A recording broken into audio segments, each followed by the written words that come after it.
김건희 여사의 도이치모터스 주가 조작 의혹 사건 이게 지금 무혐의 불기소로 작년 예. 10월에 결정이 났잖아요. 예. 그게 또 이제 서울중앙지검장 탄핵의 계기가 되기도 했는데, 근데 요 사건에 대해서 항고를 했는데 고검에서 이거는 다시 한번 들여다봐라. 라고 지금 고검에서 보통 그런 거 잘 그러니까 들어오면 오케이 한번 다시 해보자 이렇게 하는 경우가 많지는 않죠. 재수사 지시를 하는 경우가 많지는 않으나 또 네. 그렇다고 아주 없진 않고. 항고를 하는 그 경우가 또 많지 않기 때문에 네. 근데 보통 고검에 가서 이 정도 뉴스가 되면 네. 결과가 나오기는 나오죠. 아 그래요. 네. 그래서 이거를 다시 재수사한다는 거는 뭔가 조금 수사가 좀 미진한 부분이 있다라고 고검이 판단을 한 거라고 우리가 해석해야 됩니까? 그렇습니다. 그리고 더불어서 같이 했던 그 디올백 수수 사건 예. 그거는 재수사하지 말아라. 그러니까 기각 결정을 아 했습니다. 디올백은 됐고 이 주가 주가 조작을 조작만큼은 잘 한번 봐라. 다시 보자. 네. 아 주가 조작 다시 보면 다른 사람들은 이미 다 뭐 재판 받고 뭐 결과 나온 사람들도 많은데 그렇죠. 김건희 씨만 지금 거의 재판을 못 받은 상황이죠. 쭉 빼줬죠. 예. 서울지검에서 이창수 지검장이 이 부분을 가지고 이제 탄핵까지 당해서 결과를 받고 다시 돌아오긴 했으나 고검에서 이 도이치모터 주가 조작 부분의 이 결정을 재기 수사를 결정한 것들이 최근에 이제 권오수 전 도이치모터 주가 조작 사건 공범들에 대해서 대법원 확정 판결이 있었잖아요. 네. 그게 확정이 됐기 때문에 이 부분에 대해서 결정을 했다라는 게 이제 서울고검의 설명이에요. 네. 근데 제가 봐서는 지금 주가 조작 부분들은 누가 보더라도 서울지검 팀이 대통령 배우자였기 때문에 봐준 거다. 라는 것은 너무나 그 의심할 여지가 없다. 저는 그 부분에 대해서는 서울고검이 여론의 눈치도 봤다고 보고요. 네. 저는 개인적으로 분석컨대 이제는 새로운 정부가 들어설 게 39일 남았습니다. 네. 검찰 내부에서의 또 권력의 분화가 일어나고 있지 않냐. 그래서 고검팀과 서울지검팀 안에서 권력의 분화가 지금 다음 조금씩, 권력이 좀 더 예쁘게 보이기 위한 액션으로도 예, 그렇습니다. 해석이 된다는 말씀이신 거죠? 김건희 여사는 권오수 전 도이치모터스 회장이 2009년부터 2012년 사이 주가를 조작하는 과정에서 돈을 대는 전주 역할을 했다는 의혹을 받아왔습니다. 검찰도 김 여사의 계좌 6개가 시세 조종성 주문에 활용된 걸로 파악했습니다. 권 전 회장 등에 대한 1심과 2심 재판부는 이 가운데 3개가 유죄로 인정된 시세 조종에 동원됐다고 판단했습니다. 하지만 검찰은 김 여사가 자신의 계좌가 주가 조작에 동원됐다는 걸 알았다고 볼 증거가 충분하지 않다고 밝혔습니다.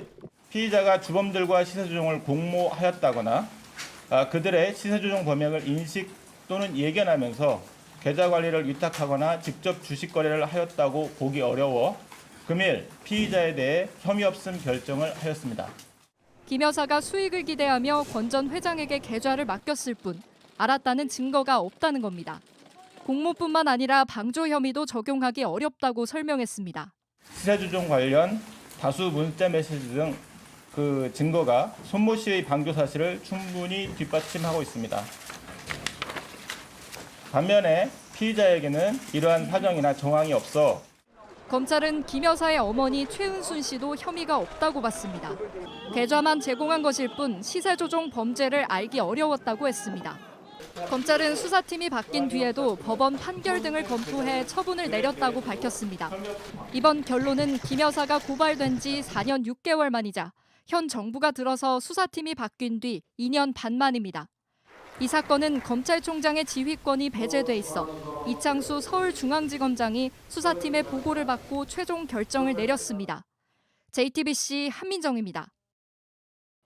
검찰이 이렇게 불기소 결정을 내렸습니다만 김건희 여사를 향하는 진술과 정황, 검찰은 이미 많이 확보한 바 있습니다. 어떤 것들이 있었는지 연지환 기자가 다시 짚어드리겠습니다.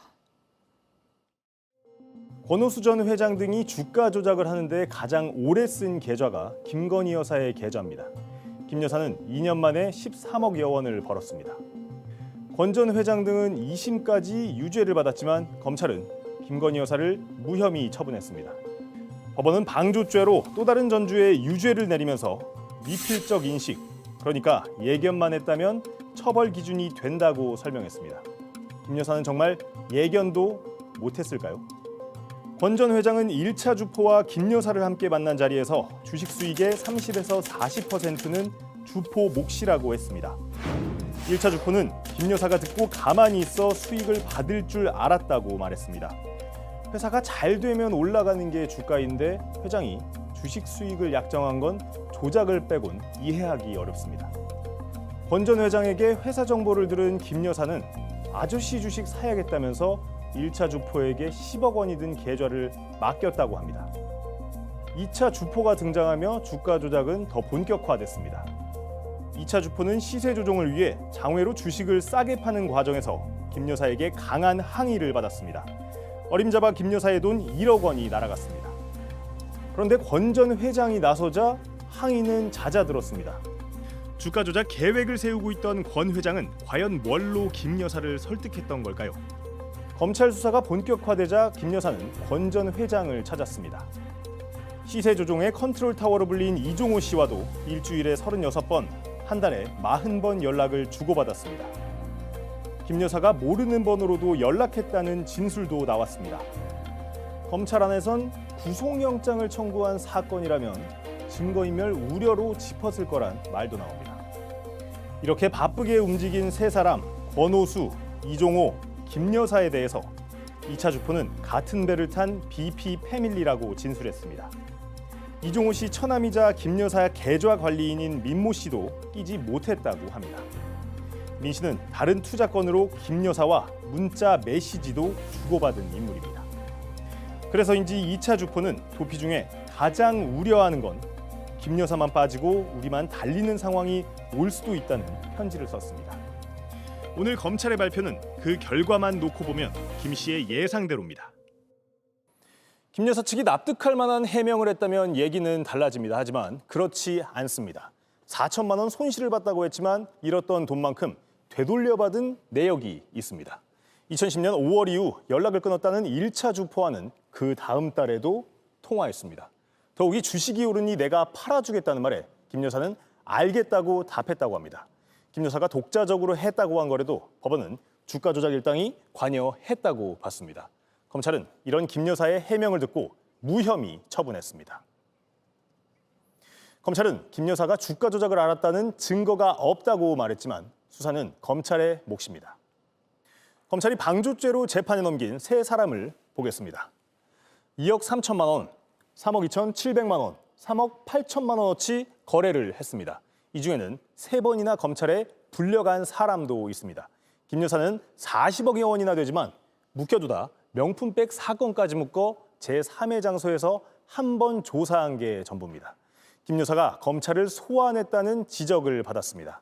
그러다 보니 방조범들 사이에선 이 정도 금액도 기소하는데 김 여사는 주포도 아닌 회장과 소통한 사람인데 제대로 조사를 안 하는 게 말이 안 된다는 불만이 나옵니다. 공정성과 형평성을 잃었다는 겁니다. 검찰의 기소는 법원으로부터 유무죄를 판단받기 위한 과정일 뿐입니다. 하지만 검찰은 수사한 지 4년, 현 정부가 들어서고도 2년 반이 지나서야 김 여사를 조사하고 또 석 달 가까이 판단을 못하다가 결국 면죄부를 줬습니다. JTBC 연지환입니다.